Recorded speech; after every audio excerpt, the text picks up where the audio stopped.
బాల శిక్ష చదివితే పలుకులమ్మలాలి, దినదినము ఎదుగుతుంటే దినకరుని లాలి.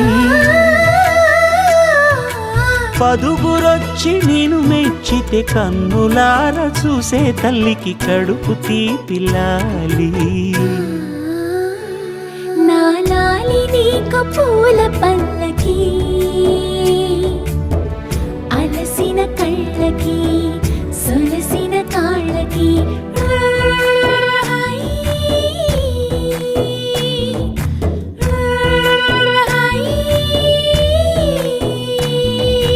లాలి పాడుతున్నది గాలి, ఆ లాలి రాగాలలో నువ్వు ఎలా ఊగాలి.